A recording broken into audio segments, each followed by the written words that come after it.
for joining us today for today's studio visit with Rocklen. Before I begin, I just wanted to go over a few things about our visit today. We anticipate the discussion to last with a Q&A period around 50 minutes to an hour. Please submit your questions for Rye in the chat button at the bottom of your screen anytime during the talk, so we can respond along the way or perhaps at the end. We will be making a recording of this visit that will be available on our Atkinson Gallery YouTube channel for people who aren't able to catch it live or who want to see it again. And without further ado, let me just briefly introduce our guest today. Rocklen was born in 1978 in Los Angeles and is currently living and working in Joshua Tree, California. A Bachelor of Fine Arts from the University of California, Los Angeles in 2001, and a Master's of Fine Arts from the University of Southern California, Los Angeles in 2006. He has been the subject of numerous solo exhibitions at galleries and institutions, both nationally and internationally. He works in a variety of mediums, but is primarily known for his sculpture, his installations, and his provocative use of scale. His included the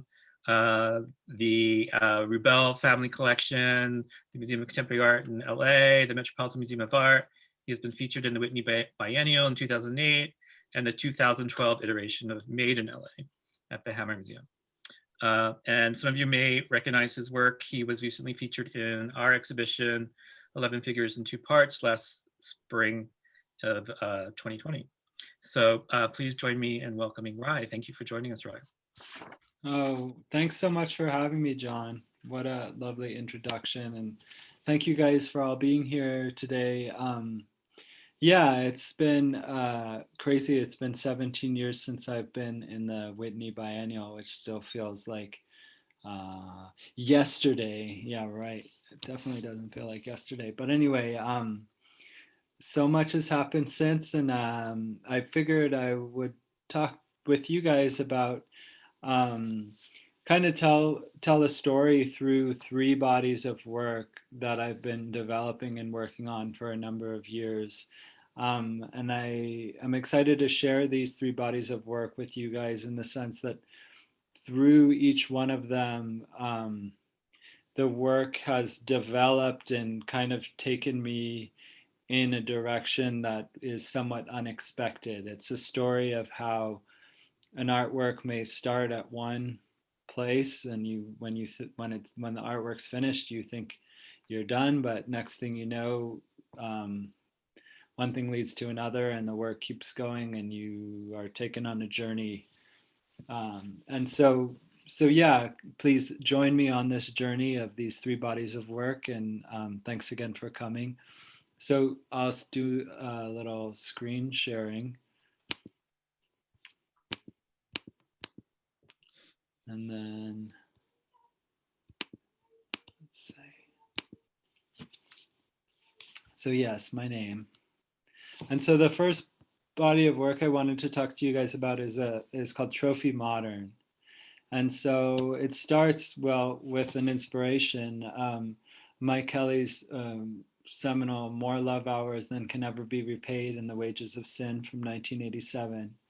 A quilt made of crocheted objects that Mike collected from thrift stores, I'm assuming throughout Los Angeles, as an embodiment of love hours, a kind of beautiful poetic of just time spent knitting for someone you love and the accumulation of that material. And so my story is, one day I was in a thrift store that I often visited back down in Sun Valley near LA. And in this thrift store, I walked in, and at the back wall there was a shelf. There were shelves filled with trophies, old trophies from all manner of sports, all manner of people from throughout the San Fernando Valley, and all these trophies were for sale. And I had this idea, oh my God, how beautiful these trophies were. I thought it would be great to turn them all into a sculpture. And I thought I didn't buy them outright. I went home, and on my way home, I thought what I would do with those trophies. And I thought it'd be beautiful to create a monument for the lost trophy. So the next day I went back and I um, bought all the trophies, and then I brought them back to the studio. In the course of I think it was a couple of years, I just started working away at taking all these trophies and turning them all into a sculpture.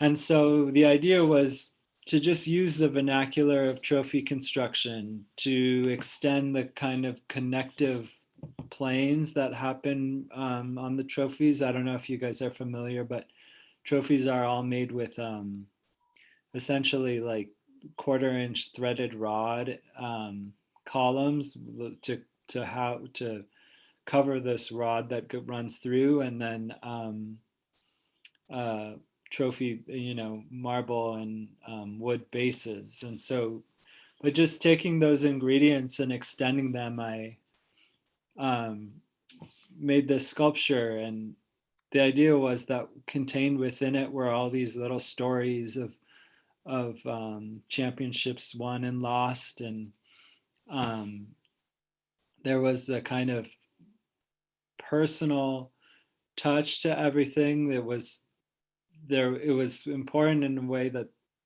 these trophies were owned by particular people, but then when you back away from it, um, it has the gestalt of just trophy, a world that we all share and love. And well, I don't know if you love it, but it's obviously got its dark side, this sense of pushing one to achieve winners versus losers. So it's complicated. But in my work on this sculpture, I um, needed to buy a bunch of additional trophy parts to fill out the bottom of the pieces. You can see all those long columns at the bottom. I didn't just find those; those were a lot harder to find, big ones. So I ended up finding out about Marco Awards Group, which is a trophy supply warehouse, or it's actually a network of warehouses across the United States that supplies all the trophy shops with their trophy parts. And so in this trophy catalog, you can buy all manner of tops for your trophies and in whatever sport you're a competitor in. You can buy all manner of cups and rods and well, columns. Well, in the trophy vernacular, they're called sticks. They come in 4-foot lengths, and essentially it's like the Home Depot of trophy parts. And so in this exploration of this world of trophy, I realized, yeah, like Home Depot, you can build just about anything out of this stuff. So with that, once I had finished that piece, I had this idea, oh, it'd be funny if you made furniture out of trophy parts. And so with that, I was at the Pacific Design Center with my art dealer from New York, and he was looking for a couch, and he said to me, this was back in 2012, he said to me, oh, I wish I had an artist that made furniture. And I said, oh, I make furniture out of trophy parts. But at the time, I hadn't made anything yet. And so with that, he thought it was a great idea, and we scheduled to do this booth at the art fair in Los Angeles at the time, ALAC, and it was the January of 2013. And so we scheduled that, and then a few months later, I was pulling my hair out, making sure this stuff was going to get done. And so here was the finished booth. The idea with this is it is fully functional furniture. It's the first piece you saw, which is called Second to None, the compilation of all the old trophies. That's just a sculpture in the sense that it's not meant to be used in any other way except to look at in the round in a museum or in one's home. But these pieces are straight up furniture. They're primary purpose is to be sat on and ate on and whatever one does on furniture. And so they're quite sturdy and made to last. And this piece is called The American Diner. This is the Emerald Club. And so you can see in some of these, just the way the trophy is constructed lends itself to this kind of craftsman style, just with all these kind of latticed planes. And there's also a big inspiration was the 80s. I'm a product of, or I don't know if I'm a product of the 80s, but I grew up in the 80s. It was an important time for me as a little kid. And so I was always enamored with the Memphis Design Group and all their madcap use of different veneers and laminates and bright colors. And I remember one of, I think her name was Elizabeth Sussman, did all the 84 Olympics logos and design for the Olympic Games, and it was very much Memphis inspired, but the column was a big part of that. And so I guess I'm just saying embedded in this furniture is me kind of being inspired by that movement amongst other. Right. For those who don't know, can you describe the Memphis design style? Yeah. So if you guys think about, let me take a sip of water. I mean, I wish I could go to another screen easily, but you guys think of like 80s design, you see in your head maybe like a squiggle line and a gray background with some white polka dots and a red squiggle line and a blue triangle and a like kind of there are these bed sheets that were popular at the time.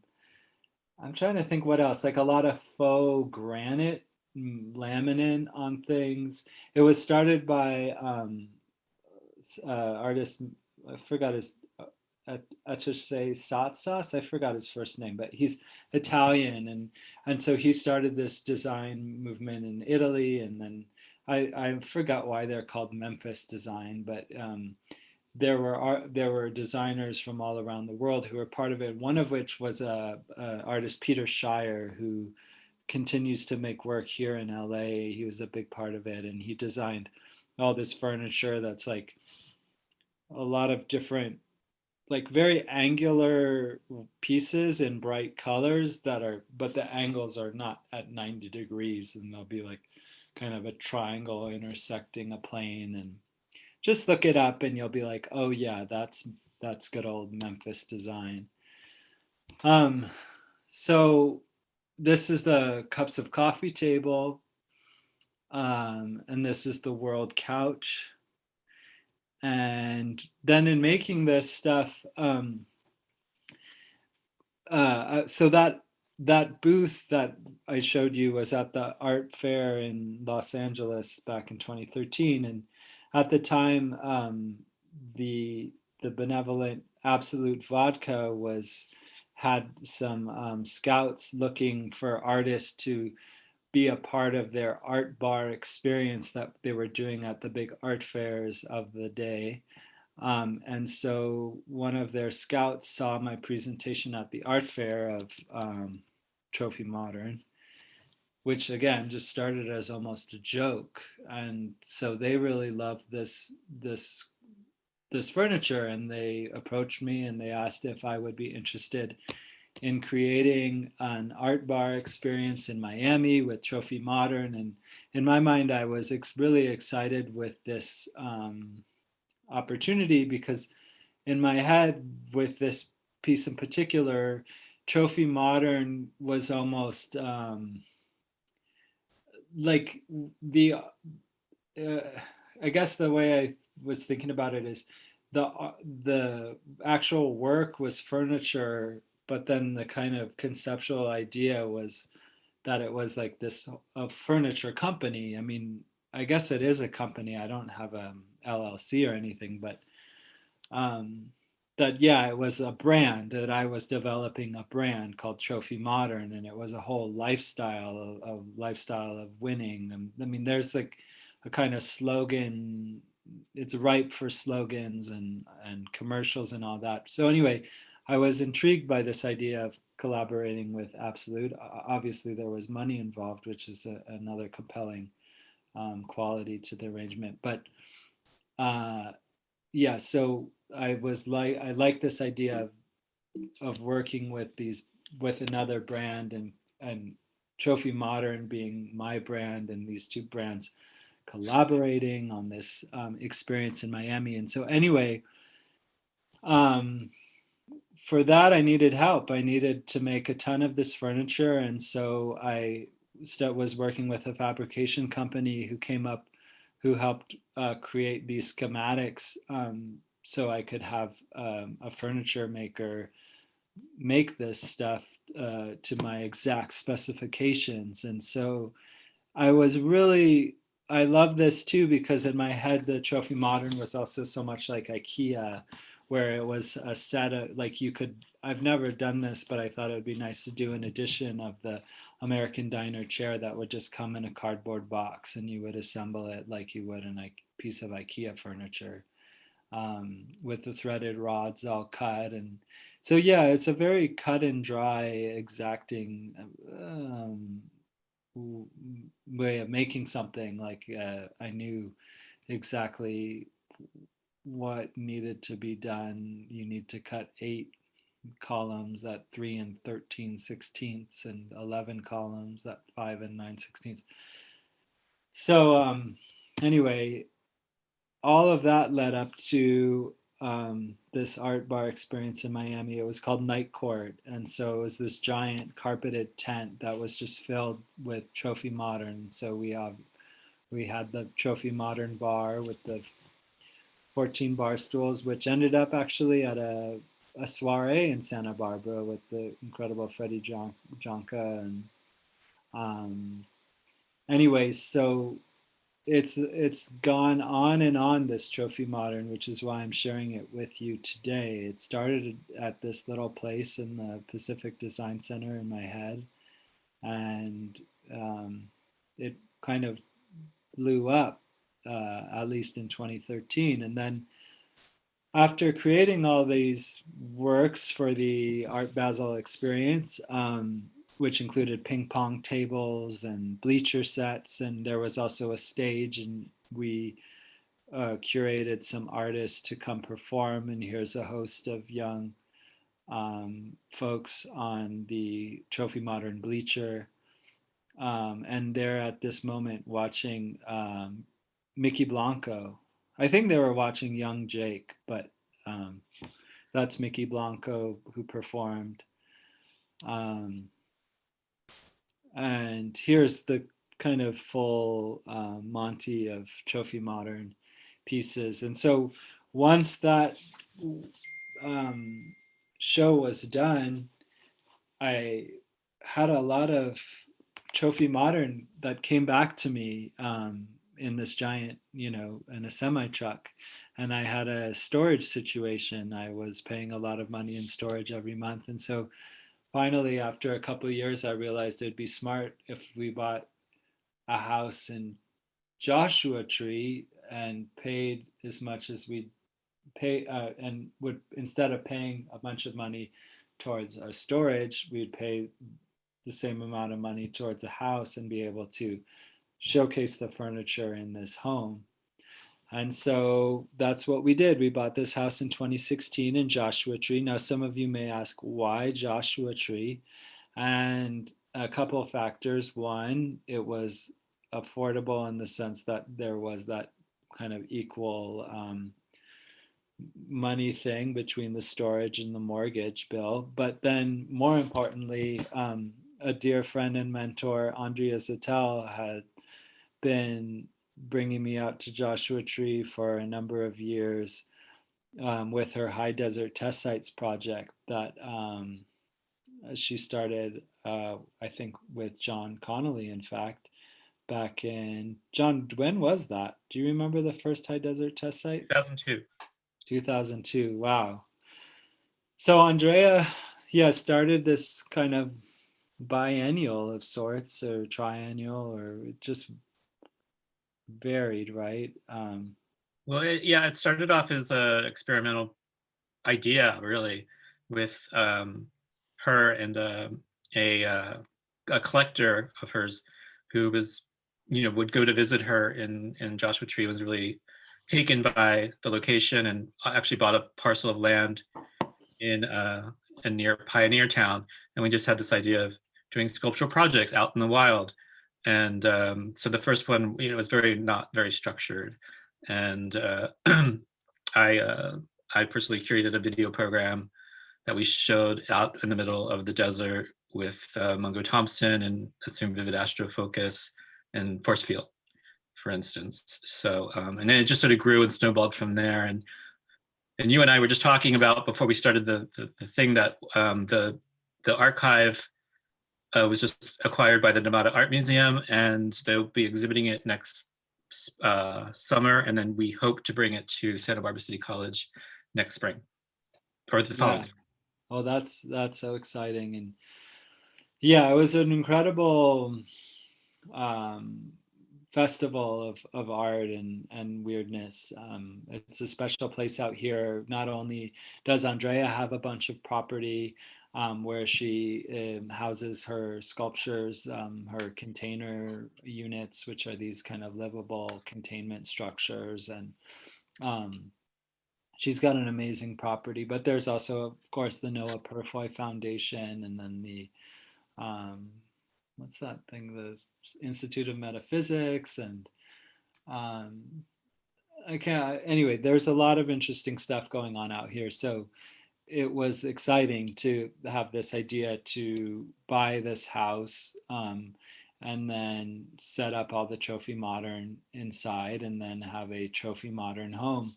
And you guys may notice the house came with these amazing blinds. It was, I think, tailor made for Trophy Modern. It was built in the 70s, and it has these kind of linen, pink, I don't know what material it is, but kind of pink uh, fabric vertical blind. And as you can see, they're behind me because I finally, after living in LA forever, moved to Joshua Tree, and we're now living in our Trophy Modern home. And we're raising a child on this Trophy Modern furniture, which definitely wasn't in part of the plan. It was a plan to, we were planning to have a kid, but it's not exactly child safe. There's a lot of bumper guards on all these different corners of this furniture. But yeah, it's so now we're in Joshua Tree, and anyway, that's a whole other story. But um, Trophy Modern, yeah, it took me all the way to Joshua Tree in a way. Um, so John, I don't know if there's any questions relating to Trophy Modern. I'll just keep rolling because I have these other Well, two I have stories a to tell. question. What's that? Um, it's a discussion about artists that want to make large scale work or sculpture in the future, and there are production costs involved in doing that, and it's a question of like who pays for the production of the work and what happens to the work after it's sold or if it's not sold. And I'm just wondering if you wanted to discuss a little bit about if you're allowed to discuss what your arrangement with Absolute was. And I'm sure you got like an artist fee for conceptualizing the idea, and they probably paid money to actually produce the work, and then it becomes your property because you're the artist. And that's why you ended up having these in storage and had to have a find solution of what to do with it. So I don't know if you just wanted to say a few words about that. Yeah, absolutely. Well, you know, brand partnerships, I think, are becoming more and more prevalent. Like, I feel like it's a standard now for artists. Like, when you make it big or something, you're doing something for Louis Vuitton, or but I think that's something that's grown and grown and grown. And so, um, working with different brands, you're gonna meet, be met with different conditions. And unfortunately, Absolute, I think, is one of the best in the biz. I mean, they're a Swedish company. They're Absolute got bought by this like um, by this liquor conglomerate. I forgot what they're called. I think they actually own Corona as well, but so they're not just this little Swedish company anymore, but they still have all the staff in Sweden, and they love the arts, and they're big, have big pockets for many years doing these art collaborations, commissioning Andy Warhol and all these other artists to do the ads on the back of magazines. And so they came to me with this project, and a lot of money, and they were very sensitive about not, making me do something that was really like, over the top, like Absolute branded. They didn't want a giant bottle made out of trophy parts, or like, they wanted this to have as much of a like an art, like the authority of the artist to be as big a part of it as possible. And so that extended into the contract as well. And so basically they were hiring me to create this incredible experience for their, to advertise their brand at Art Basel Miami. And that was kind of it. So when the project was done, and everything was paid for by basically their budget, they were like, I forgot what it was. It was something like around 100K. Um, or no, it was more, maybe $200,000 or something. This is 2013. And so they were like, this is the chunk of money. And then you're going to get an artist commission of 25K. And basically, the one thing that I'm learning, I didn't know this at the time, but if you are like, a lot of these projects happen in this way where um, they have like a pot of money, and it's like, okay, we have $100,000 for the project.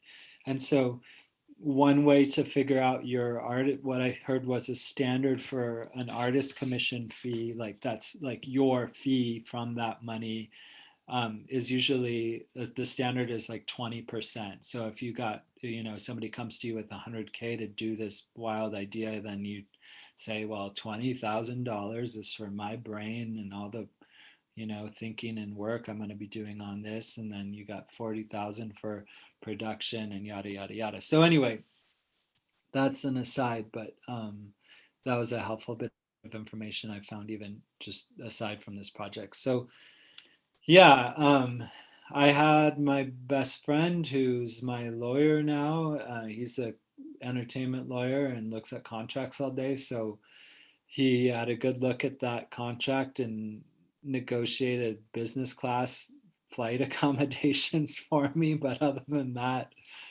it was a good deal. They didn't ask to retain the rights of the artwork after it was done. They also could have said, well, if the artwork sells, we need to recoup our production. But again, they are a pretty classy organization and aren't trying to nickel and dime a young artist out of a sale.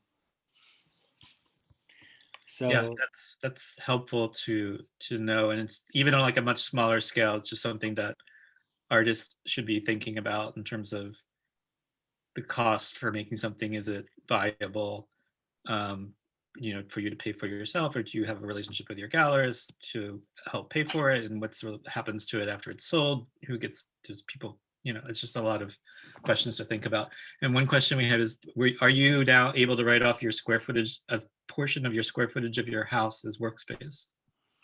oh, that's a great question. I'm sure I will. I mean, so we moved, the pandemic. Okay, so just quick timeline. My sweetheart and I, we had our baby February 12th, 2020. Then the pandemic struck. And so we, in that moment, decided to get out to Joshua Tree and just be out there. And then we decided to move permanently. And so I've been working the last few months setting up the garage, turning the garage into a nice studio with an outdoor work area, and have to set up the kiln. And so, yeah, so essentially, I will not only have the house to showcase the furniture, but then also be working in out of the house. So that's a good call. I can claim something. I'll have to talk with my accountant, who I've also been trading artwork with, which is a nice thing to find these relationships where one can barter goods for services. Right. But anyway, so yeah, that's definitely coming, since that's a new kind of situation for us, but hopefully an enduring one.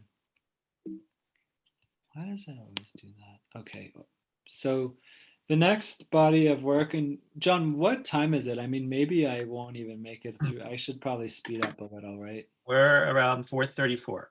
Okay, so porcelainized wardrobe. So in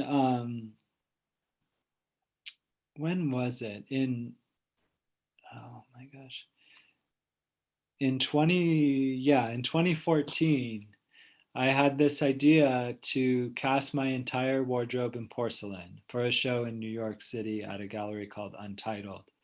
And so, as you can see in this photo, um, along the walls cast in porcelain was my entire wardrobe, quite plain wardrobe consisting of Levi's pants and button-up shirts with with a couple sweatshirts and hoodies and t-shirts thrown in. And so the way I ended up making these is I would fold my shirts and pants and um, as nicely as I could, and I would cast them in.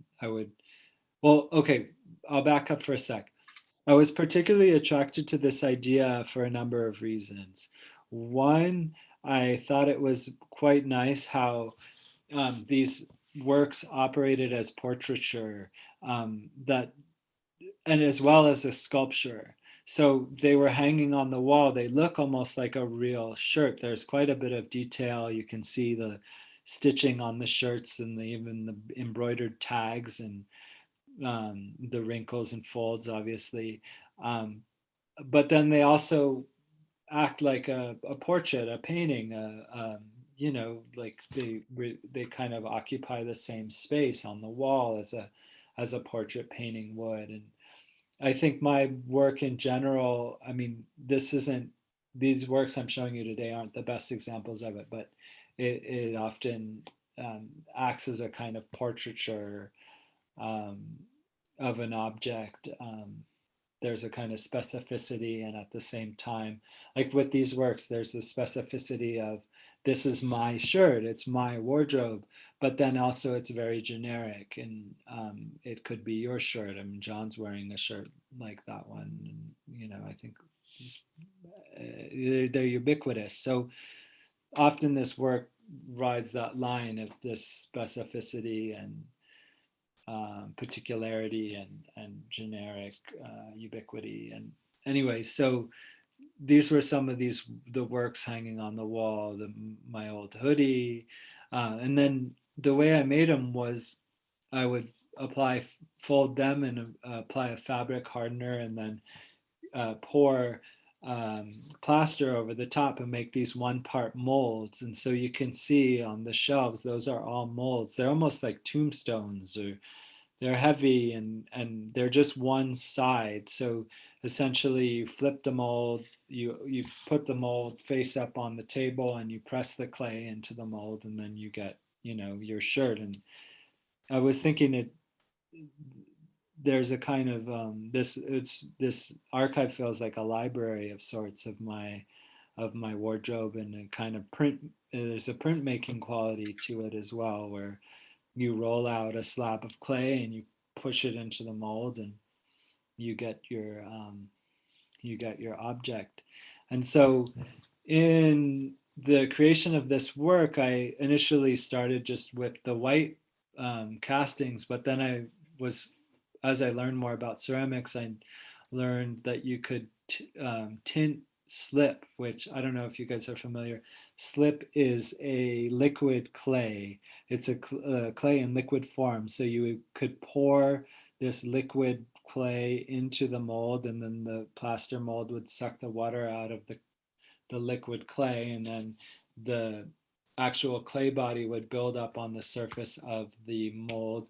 And then after an hour or so, when that clay body's thickened up, you'd pour out the excess slip, and then you flop out your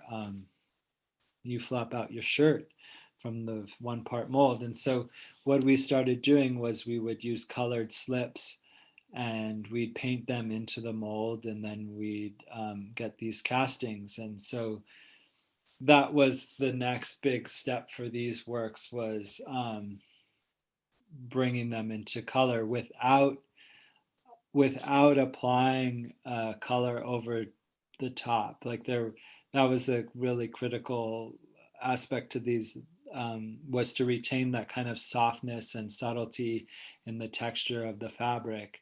I didn't want these to feel glossy in any way, or they needed to have the kind of tenderness, the kind of soft specificity of these particular objects. And so the using the color embedded in the clay body allowed them to come become to have color without any kind of surface treatment. And then after creating those works, I realized I had all these molds with these shirts, my clothing on the shelf, and I wanted to keep reusing that. So I realized I could make tiles out of my wardrobe, and so I started creating these tiled shower panels, and they're called textile display panels. And um, yeah, I made these like cookie cutters, so I could cut out these 6-inch by 6-inch porcelain tiles from the shirts. So I would just cast porcelain into the mold and then cookie cutter it, and create these tiles. And then the idea was like, yeah, one could, that the tiles were autonomous from the art. Like it's a kind of unending tile line that keeps growing and growing as I am commissioned to do other people's wardrobe, or add to my initial wardrobe, or like it keeps growing and growing in size. And but yeah, the tiles can then be assembled to, like, hopefully we're gonna one day tile our own bathrooms with these tiles. And then for the show I did with Honor Fraser in 2016, I not only was I making tiles from my wardrobe, which you can see in this piece, but I also was taking tiles from a bunch of other projects that I had been using plaster mold making for as well. So this work in particular became a kind of quilt of my own practice. It's called Body of Work, and embedded in this piece is a kind of history of a bunch of different projects I had done over the years. And again, this Mike Kelly piece I mentioned earlier, For All the Love Hours Lost, I always forget the title, but it's a beautiful one. I should remember. But anyway, so yeah, this kind of accumulation of effort. I mean, I guess that's also what's so compelling about a quilt or an Afghan, is you can kind of feel the energy embedded in it, and embedded in its surface. And that's what I was going for with this work as well. There's a couple details. And then finally, in this kind of effort to sell oneself as an artist, also I realized like there was something really nice about the tiles, that they could be sold separately, and one could buy one tile and it wouldn't cost a ton of money. It's, 100 something bucks, and you can have a little piece of my art. And yeah, and so I really like that part of it as well. It's a kind of, I remember Jet Caesar, who's an artist friend. He did this great piece where he made a giant cube of objects that he had collected on a trip up the coast of California. He coated all of them. He put them all in a giant cube of resin, and then he cut up the cube of resin and sold them as bricks at Suzanne Villemeter Gallery. And so I kind of was thinking about that same thing where it's a kind of raw material, or yeah, that it's a bunch, it's just cut it up and sell it for, by the foot or whatever. Um, okay, and then there's no questions. Is there any questions on that? A couple came in, yeah. And I had the same question. So do you have to specially treat the tiles to seal them so that they can be actually used? Well, okay, couple things. Yes, probably if you were going to really heavy use them, you'd want to glaze, because like there is texture on them, not only from the clay body, but just from the shirt itself. You can see in that, there's texture all over those things. So mildew and whatnot, if you're going to actually be showering with them, is going to be more of a concern. But then if you are working with porcelain, this is a cone 5 porcelain, and that means it gets pretty hot when they're fired. And because the thing about porcelain, and it's hard to work with, because there's so much glass in the clay body, and so it's I'm not a ceramic expert, but I think it's called vitrification, which is the process that happens when a clay body reaches its temperature in which it's meant to be fired. And so essentially these pieces can stand up quite well to the elements because they are porcelain, which is a clay body that's very dense and has a lot of glass in it. And so it's not like a terracotta, for example, is much more porous, um, and it's fired at a lower temperature. It's easier to break. And actually, I heard, I don't know if this guy was lying or was telling the truth or not, but a collector had a piece fall off a shelf and break, and he told me since it was terracotta that the insurance wouldn't cover terracotta, Huh. that like they only covered cone 5. He didn't get into that, but which was a weird thing to think about when I'm now making artworks. I'm like, is insurance gonna, whatever, anyway. So yeah, they could be sealed, but porcelain stands up pretty good to the elements, but there aren't any glazes on any of these pieces I've shown. So you're going to talk about the food group next, right? Yeah, so Because final, huh? one of the questions was, how do you get your commissions? Does the customer come directly to you or via email or something, or do you have a system or a system that deals with it? So maybe this is a good place to sort of talk about that. Yeah, maybe um it happens in many ways, and we'll get to that. Instagram, galleries, personal connections, art consultants, anyway. But as maybe some of the answers will be unfurled as we look at food group. And so when I was at UCLA, I worked with an artist, Charles Ray. He's considered one of the best sculptors of his generation. I would agree, he's amazing. And he was a mentor of mine. And he did this piece called Fire Truck, which I really loved. It's a Tonka toy fire truck scaled up to be the size of a real fire truck, and then parked in front of the Whitney Museum and photographed with all these taxi cabs next to it. So then all of a sudden the taxi cabs look like toys and the people look like miniatures. And I really love that flip flop of making it big so then the world around it can feel small. And so I had this idea myself. I was thinking about what if I made something big in order for it to become small again? An idea of using the technology of our time right now, the 3D scanning and 3D printing that's available to us. And I was interested in creating a work in making something that I could have 3D scanned and then 3D printed so it would once again resume its natural size. And in this idea, I was thinking, it would be cool if I rented food costumes, these walkabout food costumes from the Hollywood prop houses, like a burger outfit or a giant strawberry and a set of grapes.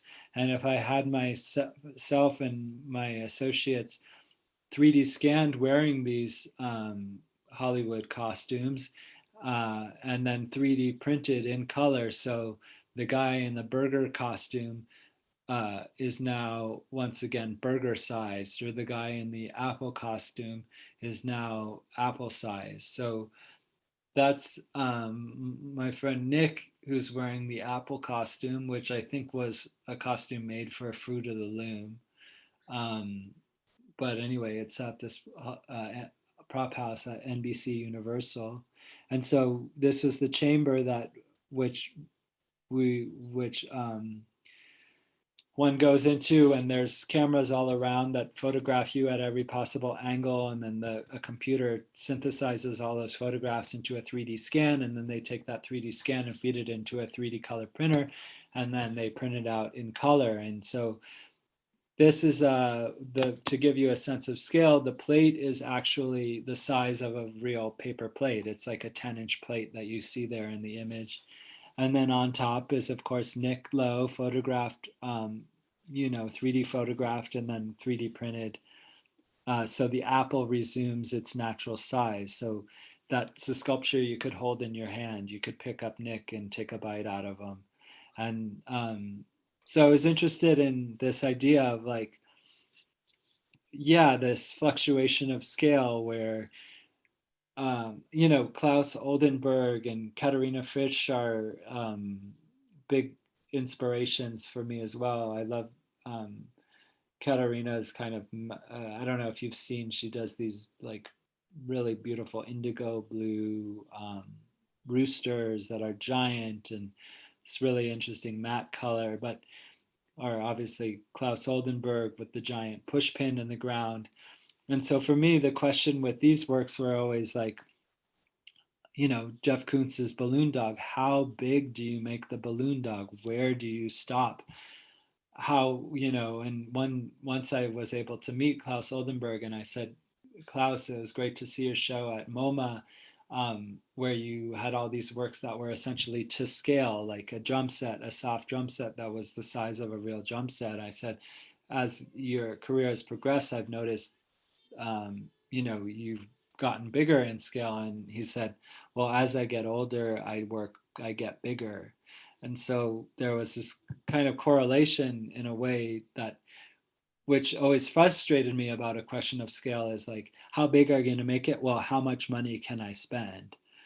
Like, not, I mean, Klaus has this thing down, but for me, there is a kind of arbitrary quality that I couldn't quite find the answer to about where do I stop when I want to make something big. So I realized that I could kind of make something big, but solve this issue of scale by simply um, having it scanned and then having it 3D printed, so it once again resumed its natural size. And then embedded in that miniaturized object, you'd have a hamburger to scale that had these details, these funny details that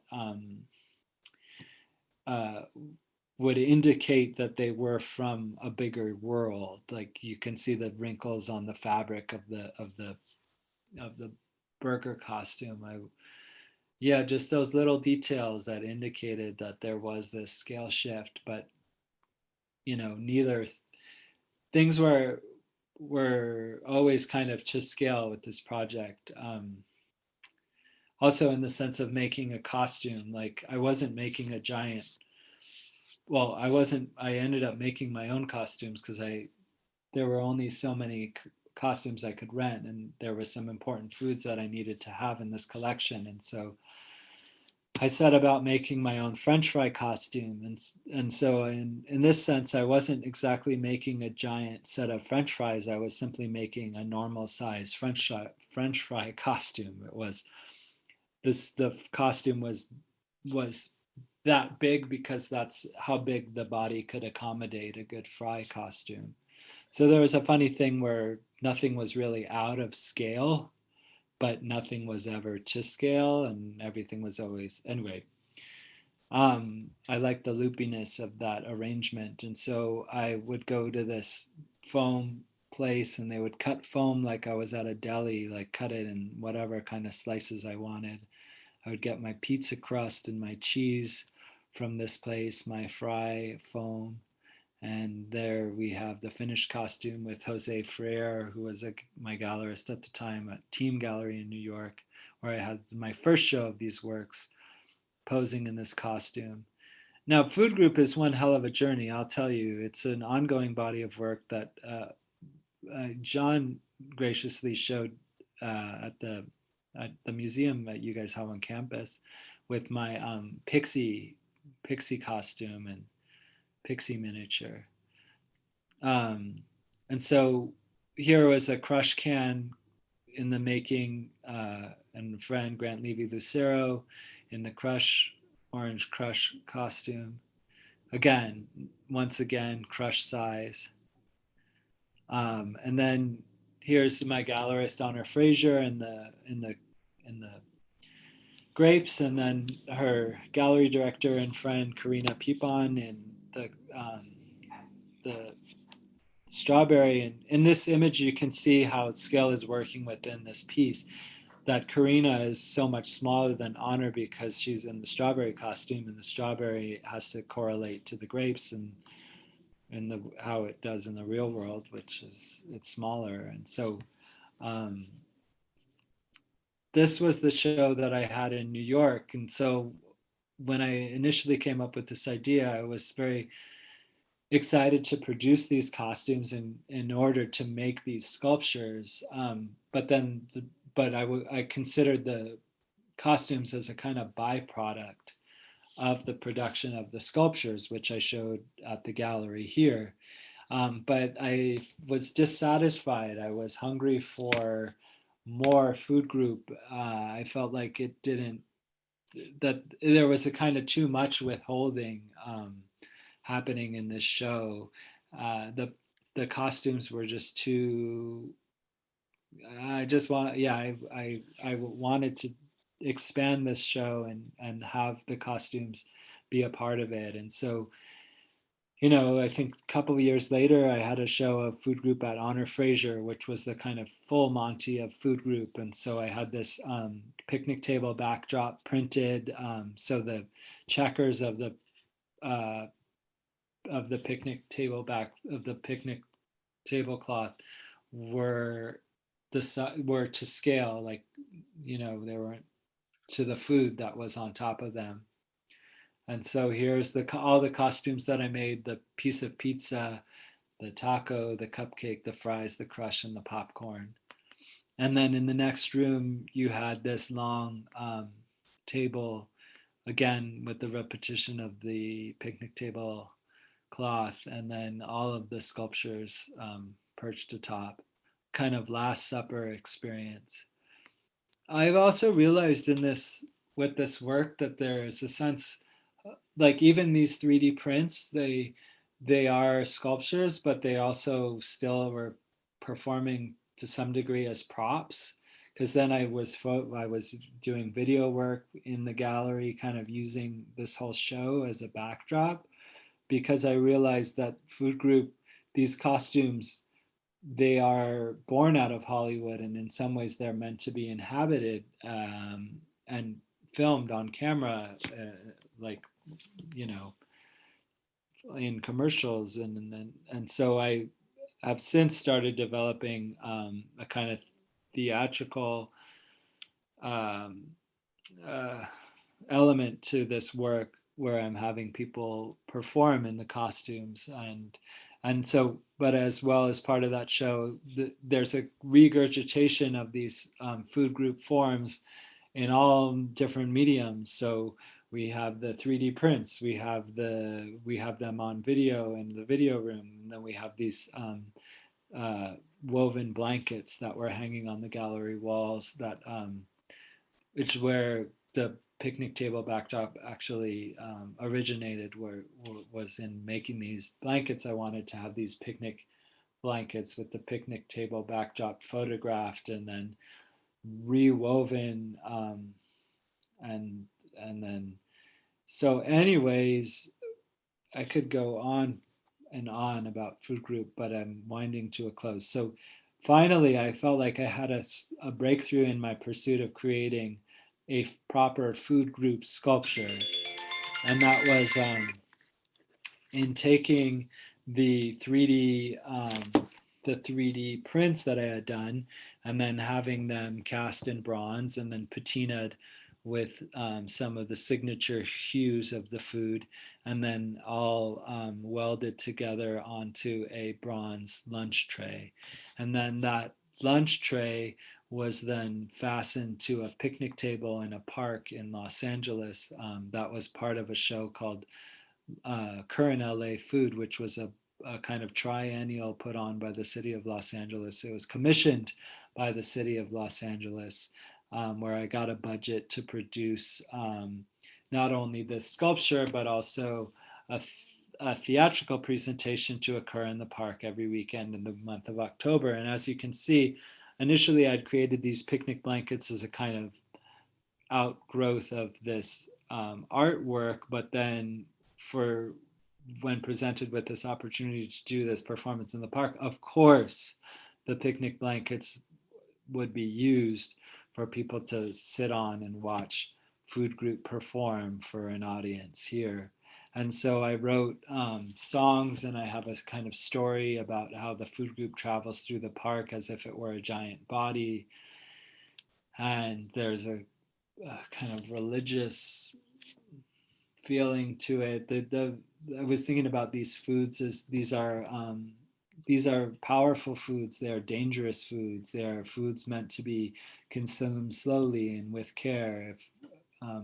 So there's a kind of a fable kind of quality to these. I mean, they're junk food and they are dangerous, and they're chaperoned by a platey who's here with a plate over his face with his nose sticking out, and he's a kind of like guide for these food group characters. And so again, like born out of this simple idea of making something big in order for it to become small again, I've been led on this ongoing food group saga, and it continues. I have other projects in mind, and I'm excited to keep going with it, including obviously, which I don't have an image of at the moment, but a collaboration I did with the Carolyn Glassell Foundation, Carolyn Glassell Bailey Foundation in Ojai with Freddie Jonka, where I ended up creating an Ojai pixie costume, which, as I mentioned, John showed at the show at the gallery at the school. And so, yeah, anyway, so that's food group, and that's the end of the presentation. I love this body of work because it works on so many different levels. It's like started off using found objects, and it wasn't it at first that it was like the most popular handheld junk foods, or just the most popular handheld foods that you could eat with your hands. Yeah, yeah. I mean, it's funny because, you know, when I first rented the costumes, here, let's see. So these were the rentals, and there were some very popular fruits.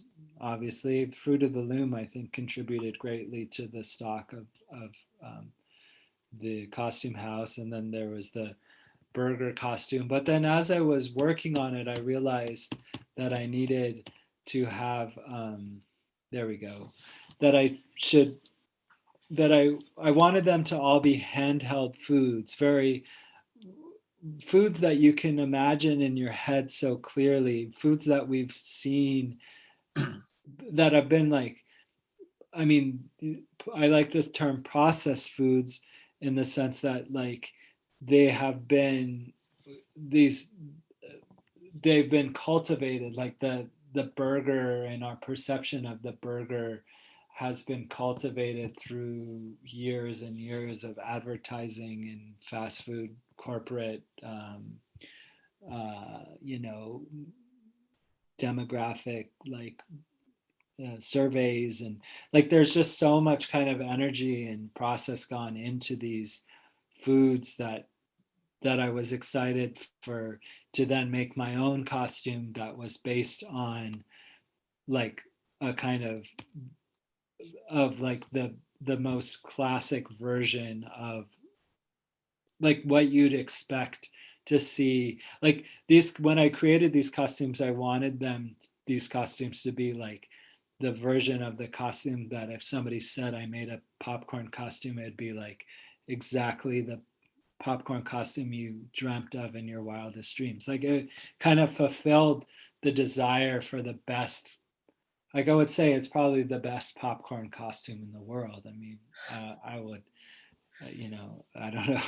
Anyway, so yeah, there's they are like, and then inevitably they are these foods that are I mean, they're American foods. That's what I'm so familiar with as an American, and kind of like generic, like what are the, and then I realized like almost all the foods that I had done were emojis, you know, so there's like, yeah, that there's kind of, But the other thing that can get lost, I think, is that they're all portraits too. They're actually portraits of people that you have, you know, relationships with. yeah, Your yeah, heart. totally. And that was another part of this that I mentioned as a kind of through line with a lot of my work, which is like this specificity cloaked in generic, or the generic cloaked with the specific, like that there is a kind of this guy in the apple costume. It's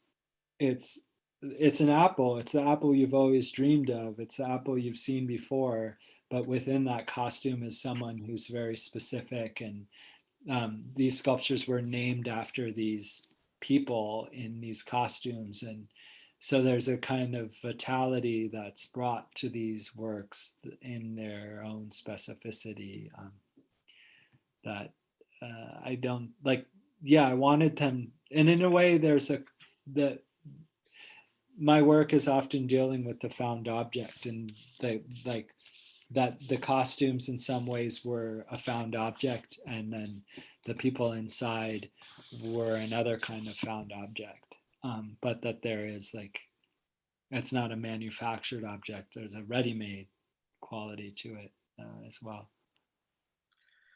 And another follow-up question I would ask is, you know, a lot of our audience that are with us today are maybe just starting off on their art careers, or they're not even thinking about becoming an artist, but they are interested in taking art classes.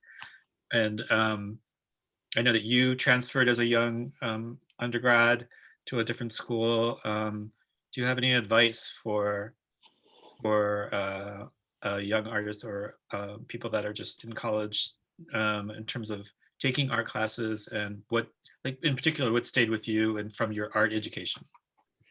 um I don't know if I just okay, can you guys see me still? I can I see tried you. to stop sharing the thing so I could just talk to you face to face. um yeah, face to face, yeah, right. um Thank you guys for coming again. But yeah, so I initially, so John, the question you asked was like about kind of of my transferring from school to school here in LA, and kind of how I became an artist. I was Yep. busy futzing for a second, but yeah, when I initially I was admitted to CalArts to study graphic design, and on the first day of school I realized I wanted to be a fine artist, and so I switched majors. And after 2 years at CalArts getting a fine art degree, my father said he can't afford for me to go to a private art school to study fine art. He was expecting me to study graphic design, so I think paying the bills was probably more of a realistic thing. especially then. I think the art world has changed so much, and there's a kind of been more opportunities to make money in the art world now than there were even 20 or 30 years ago. And so anyway, so I switched to UCLA, and when I was at UCLA, I studied with Martin Kurcell's at Cal Arts. He was a great influence, and then I went to UCLA and worked with Charlie Ray. He was like my big influence there, and then also John Baldessari at UCLA. And it was, I mean, I think it there's you can get good, you can get important things out of any school you go to. Like I noticed when I was at Cal Arts, there was a real kind of like they were very much on you all the time. Everyone was up up in your business because there was like it's a small school, and they also were very much pushing us to be radical and to like kind of take the brushes out of our hand and say, why are you painting a picture? What, why are you doing this? Why does it need to be a painting? Why does it need to be a sculpture? What is it about? All these really important questions. But at the same time, I think a lot of people like were used to being good at painting and good at sculpture in high school, and all of a sudden they couldn't paint anymore and got a little listless. Um, and so then I found when I transferred to UCLA after a couple of years, it was a kind of opposite experience where the teachers, you know, there's amazing teachers there, big time professors, kind of star professors, but they didn't really necessarily. They were not up in your business. That you needed to be the person that was up in their business, because otherwise you'd be forgotten or kind of like invisible to them. And so that was a good experience, at least having that dichotomy of like kind of getting this crash course in conceptual art at Cal Arts and learning a little bit to be like a bit of a whatever rule breaker, or just like rabble rouser, because it's a school of, you know, has a great history of like a lot of avant-garde people coming out of that place. So it was a good, it was good for me to then go to UCLA and um, have that have that education at Cal Arts, and then be able to kind of get in the face of some of the people that I wanted to work with there. And I guess that's true anywhere you go, is if you're excited about, especially with professors, like if you want to work with somebody or really have a question, you kind of have to push out of your comfort zone a little bit, unless you're comfortable approaching people and just be like, hey, can I talk to you about this, or can you come by for a studio visit? Or yeah, you kind of need to make yourself heard, because otherwise nobody's gonna really just like, unless you're at a small school like Cal Arts, nobody's gonna come knocking on your door asking for your opinion, or wanting to be your mentor. I mean, maybe some people will, but I'm just saying in general, plenty of exceptions. But anyway, oh yeah, and then I went to USC for grad school, and that was great. It was a scholarship program, so that was a big part of that decision, but also a really tremendous university where I got to work with Andrea Zattel, who, as I mentioned, was a good friend and mentor. Was that it, John? I don't know if there was another element to that question.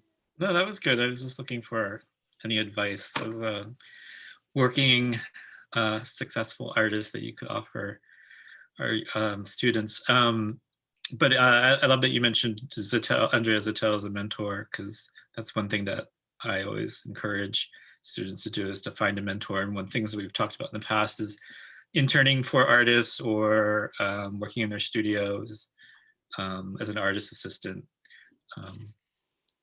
And Yeah. did you work for Bob Ray? For Charlie, no, I Sorry. never did, but we were just friends for a long time, and we lived close to each other, and so we hung out, and so I would go to his studio a lot. So in that sense, I was familiar with the studio and his process. And you guys will see, like, it's tricky being a young mind and having influences and finding your own voice at the same time. I mean, like, you know, if you work with like I think that was something for me where I needed to find my own voice. I knew Charlie was very much someone I aspired to be, in the sense I wanted to be a great sculptor like Charlie, but the way in which he worked was so different. Like there's a kind, we all have our innate natural tendencies, and so I think it's always a balance to try to attenuate like who you want to be with who you are. And so finally, I think for me, my breakthrough kind of happened at USC when I was in, or actually, yeah, when I was at USC going to grad school, and I had had a health scare just before I got there, and I realized, man, I can't be taking on projects or doing projects that, like, I like the idea but make me miserable in their production. Like, you know, like, yeah, I could think of the best idea in the world of making I mean, it's not a great idea, but for example, making a giant house out of bubble gum or something, and it's like, to me, the best idea in the world, but I don't want to sit there and chew 30 tons of bubble gum and work like, so I was like realizing I needed to really just work in a way that it felt, it worked with my body and my, just the who I was. And I think then I started working with found objects because I liked working with ready-mades and the kind of simple poetics you could find in putting objects together. And I think once I did that, once I really like made that shift, I felt like I thrived, and my career thrived too. Actually, I felt like all of a sudden people felt the energy. There was a kind of more of a natural energy, a better more of a sense of humor. And yeah, it was interesting that I was rewarded for doing something the way I wanted instead of fighting to do it the way I thought somebody else wanted me to. Anyway. Well, thank you so much for sharing all that with us, Rye. It was an amazing visit. And we're over our time, so we're going to have to say goodbye. But thank you.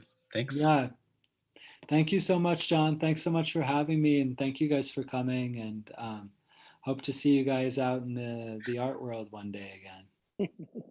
Thank you. Okay. Bye.